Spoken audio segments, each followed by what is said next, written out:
Good evening. I'm Rhonda Bland, and I'm a candidate for Edina City Council. I'm going to be talking to you this evening about who I am and my candidacy and the platform that I have. I want to begin by thanking Edina Indivisible for allowing me the opportunity to speak to you this evening. The organization sent me a list of candidate questions, and I'm going to try to cover some of those as I speak. The first question is describing the role of City Council. Overall, the city is responsible for the operation of city government through policies and ordinances that are carried out by our staff, headed by our city manager, Scott Neal. The city is responsible for budgeting, taxation, and managerial responsibilities of the city property and is accountable for listening and making decisions on behalf of the residents of Edina. This is all very boilerplate, I would say, because in its heart, the council makes decisions that will guide and impact Edina's future. And that's what I care about the most, because when I think about all the issues that we're talking about today, the common thread for all of that is the future of Edina. I have lived in Edina longer than any of the other candidates. I know the arc of our history. I understand where we've been. I understand how we have evolved to where we are today. And I also understand where we need to go in the future. And I'm not just thinking 5 years, 10 years. I'm thinking 20, 30, 40, and more. We all stand on the shoulders of other people, and the decisions we make today will guide us into the future together. One of the questions is about backgrounds of other people and what makes me different. I think the fact that I've been here the longest and I understand Edina so well, that makes me different than everybody else. The other thing is, and this is really, really important, particularly this election cycle, is that I'm unaligned with any party. I don't believe party influence is appropriate at the city government level. I'm not committed to any party. I'm not taking help from any party. I'm not taking money from any party or any party operatives, because I really believe that we need to be apolitical at this level. The best way for me to serve our community is to be able to serve everybody, not adhere to a particular ideologue. I think that's really, really incorrect. I believe strongly in building consensus. I believe that if we are polarized, that if people are too far on one side or the other, we become paralyzed. And when we're paralyzed, nothing good can come of that. It's very, very, very hard. I believe in including all the stakeholders when decisions are made, because that's the best way to move forward. And that's the best way to know that we are moving forward in a good and right way. Looking at the questions, the next one is, how do you plan on being engaged with residents?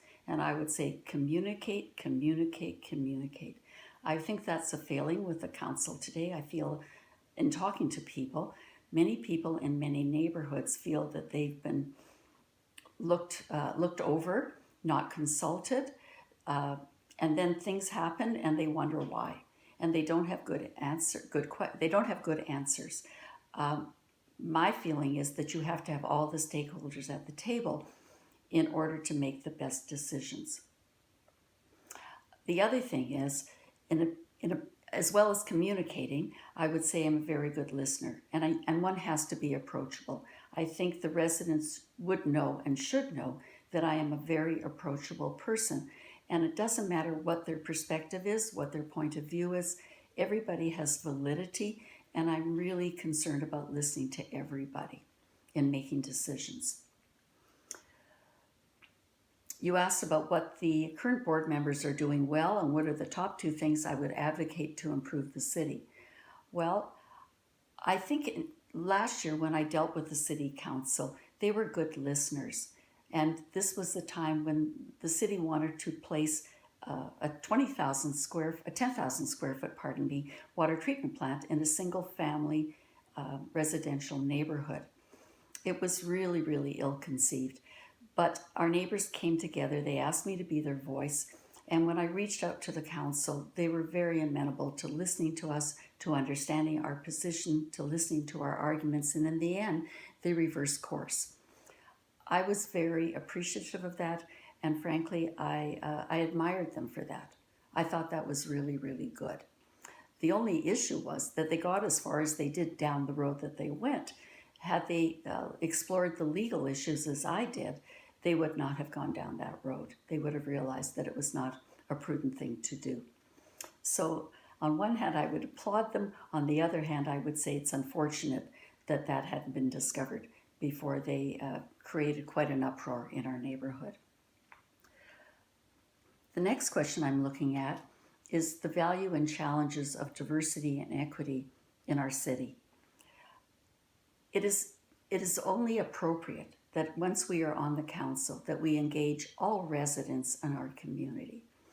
And I think some of the challenges occur because some residents, particularly people who might be newer to the community, don't know how to become engaged. It isn't part of their history. They're not certain the right way to approach the council and all the commissions and committees that we have, or even to reach out to individual council members. I really think that as a member of the council, I would try to go and find people where they are, that I would reach out to them and let them know that we want to be inclusive, that we want to hear what they have to say, that we find value in their participation. That's the only way we can be a whole community and move forward together. The next question is climate change. A really good question. Well, I would say we're not at net zero yet, but we have to be concerned about our carbon footprint, particularly with new development. And I would say to that when we're assessing new development, the staff and the council have to consider 5 points. What is the net carbon impact of the development? Number 2, what is the ratio of green space to non-green space in the new development? Number 3, what will be this development's impact on groundwater or water infiltration? Number 4, what will be the development's impact on density, traffic, and pollution?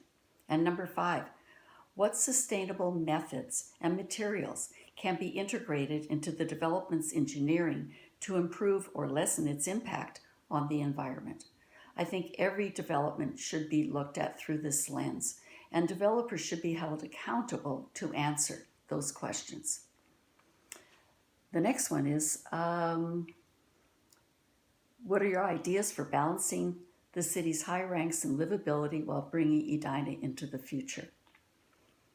When I first moved to Edina, it was a village. Along the way, it became a city. But at its heart, Edina is still a village of neighborhoods. People moved to Edina for the schools and the neighborhoods and the parks. That hasn't changed. That's what brought my husband and me to Edina with our toddler children, who went through all the Edina schools and graduated and went on to bigger and better. And I still find that when I talk to people, that is still the reason that they moved to Edina. But at the same time, as we move into the future and our community evolves, we have to consider the strength of our neighborhoods. I think it's up to the council to support and sustain those neighborhoods, but where we build our commercial nodes, where we redevelop these areas, because Edina is going through redevelopment now, we have to consider the stakeholders, the impact on all of our neighborhoods as we move forward. There is a question here about COVID, and I would say this is a very, very difficult time. Many people have been furloughed, and some jobs will simply not return. Economists are saying that we are going to have some sort of recession going forward. We just don't know how deep and how long that will be. Clearly, that's going to impact our revenue for the city, and it may even impact the redevelopment, because many businesses may falter through this period of time. We have to be very sensitive to that and understand and do our best to sustain our city through a difficult time on many, many levels. There is a question here about leadership style, and I would certainly like to address that.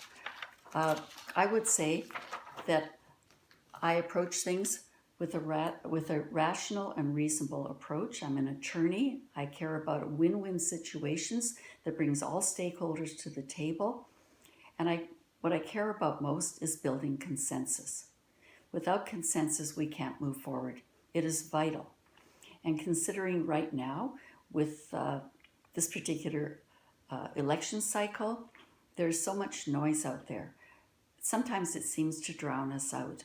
And I'm trying really, really hard as I speak to people, and if I'm elected to the council, when I move forward on the council, to set all that partisan thought aside, because the only thing that we all believe in is Edina. We are all Edinans together, and that is the starting point. We care about our community. We moved here because we wanted to be part of this.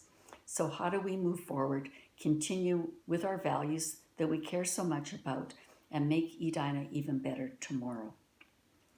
Thank you very much, and I appreciate this opportunity.